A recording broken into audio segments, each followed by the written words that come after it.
Hello there, it's Deborah Irene with Storytime, and for quite some time I've been reading to you from my mother's book, Helen's Heritage.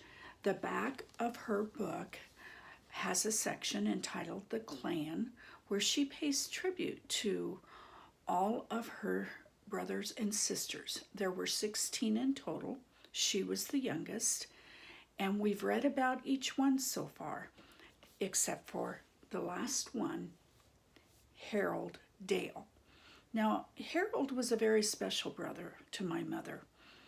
Uh, they were the youngest two, and for many years when she was growing up, they were the only two still at home.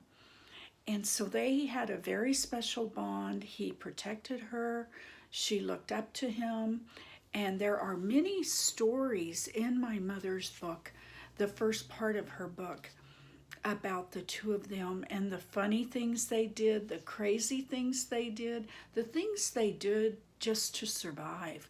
And they hung on to each other growing up. So let's read about Harold Dale. Here, a couple of pictures of him. I used to think, and I think I still do, that my mother and Harold looked quite a bit alike. But my mother had blonde hair and was fair complected and blue eyes, and Harold had black hair, dark eyes, and was dark complected, but I thought their features were a lot alike. And some of the pictures in their school age pictures growing up, to me, they looked alike other than my mother's hair was blonde and his was black.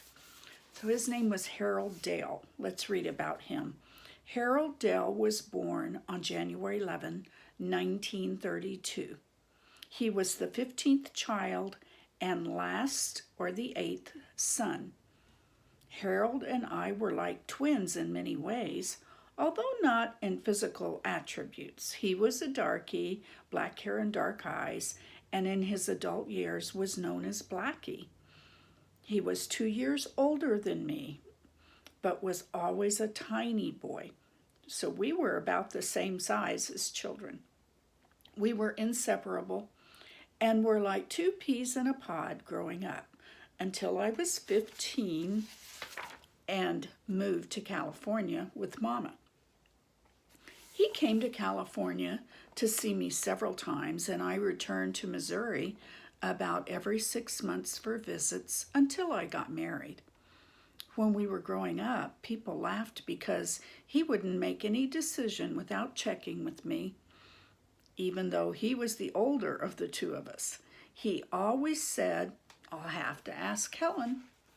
Dad worked as much as he could, so we learned to fend for ourselves, but we did it together. We were probably closer than the average brother and sister because we depended on each other every single day. Harold became really sick one time with rheumatic fever. Poppy and I made him a bed in the back of the old pickup to take him to the doctor. When we returned home, I nursed him back to health. Poppy went back to work. As an adult, Harold moved to Kansas City to work and went home to Bolivar on the weekends. He lived with or nearby Robert and Eunice and their families, so he was not alone, but he worked at an aluminum product manufacturing business. When he moved back to the Bolivar area, he worked with a well driller and was a roofer. He was a good handyman and would do anything for anybody. Unfortunately, Harold died young, and that was hard to accept. He was in the hospital for a couple of weeks, and cancer of the esophagus was diagnosed. The cancer had spread to his lungs. He was discharged from the hospital and realized he could die at any moment. It was just a matter of time. On August 14, 1983, he went with me to Eunice and Rube's for a family gathering at the lake. On the drive there, I noticed he looked deep out the window, taking in the surroundings and the moment. I planned on fishing with part of the group when we arrived. He wasn't able to fish, so he stayed at the house while some of us went out in the boat. We anchored not too far away, and soon thereafter heard a continuous blowing of a horn. I mentioned that someone must be in trouble or something, but didn't think much about it and continued to fish. Rube was there when we pulled to the dock. He was the one who blew the horn and tried to get our attention. I wished someone else had been the target of that noise. Rube said Harold had died.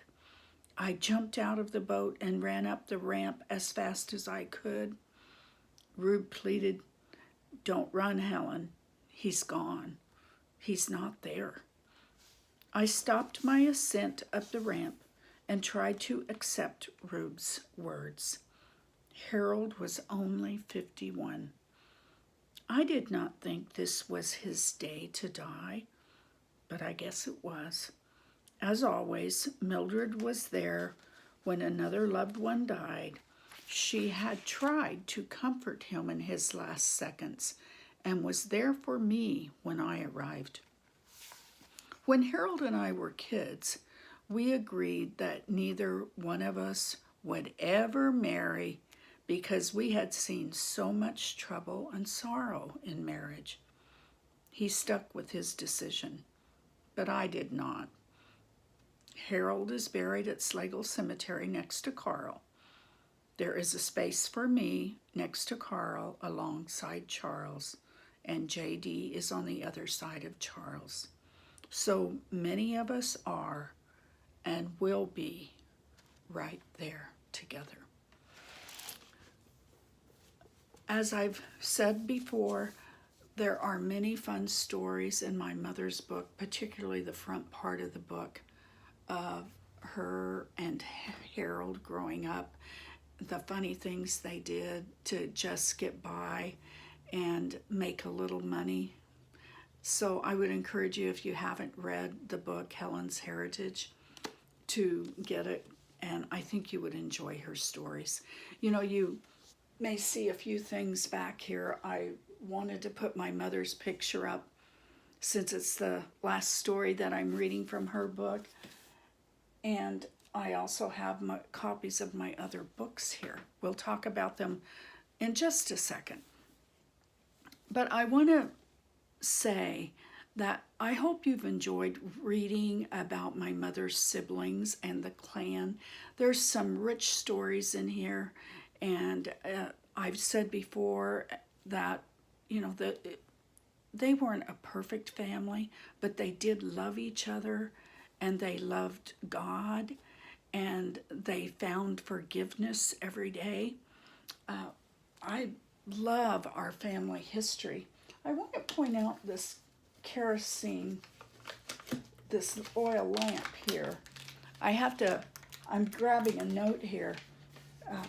I found this packed away. You know, my mother passed away. It's been about 2.5 years ago now. And she left this lamp for me, and I had it put in a box and pulled it out to sit on this older antique table. And she marked down for me where this lamp came from. It was my grandmother's, her mother's. She says, Rhoda Margaret Case Herbert. It was her first lamp that she got when she got married in May 1904. Clara, that's one of my mother's older sisters, Clara had it, and when she died, then Clara's husband Lee gave it to my mother. And now I have it. And I just think that's a cool lamp. That's what they used to read by. You know, I want to mention just briefly what I've got on the horizon next. You can see here I've written 3 books. This is my first book, Reflections, and then Helen's Heritage was the second book, and then this book, Someday I Will Write, was published in 2019. I have many copies of this book. I had planned to go on a book signing tour and have workshops about my writing experience and have that book available to sale. And then the pandemic hit, so my plans changed. And somebody asked me, well, are you going to write another book? I have many books on my writing shelf that I would like to write someday, and I wasn't sure which one I was going to choose. But then in the past few months, it kind of came to me what the next book should be, and I just wanted to let you know about that. I will be doing some story times periodically as I'm on this journey of writing my 4th book, and I'll come and bring you updates. But in the meantime, if you need a book to read or you need to buy a gift for someone, you can go to my website and find all 3 of these books. The website is DeborahIrene.com, DeborahIrene.com. And there are links to buy these books on Amazon, Barnes & Noble, and also Westbow Press for the first 2 books. I also want to point out that I am available to speak, to come to your small groups, your larger groups, I can bring books or not bring books and just tell a story or 2. So if you are interested in that, there's ways to reach out to me also on my website. There's a way to connect and send me a message, DeborahIrene.com. Again, I hope you've enjoyed the stories from my mother's book, Helen's Heritage, and I will be back with you soon. Take good care.